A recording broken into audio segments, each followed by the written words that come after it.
Ketua Umum PAN Zulkifli Hasan atau Sulhas mengomentari duet antara Baca Pres Anies Baswedan dengan Ketua Umum PKB Muhaimin Iskandar atau Caimin.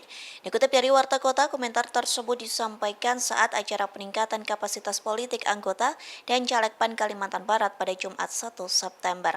Komentar bernada sindiran itu disampaikan lantaran Caimin seolah memukul mitra di Koalisi Indonesia. Hal itu terjadi saat Caimin menerima pinangan dari Anies Baswedan.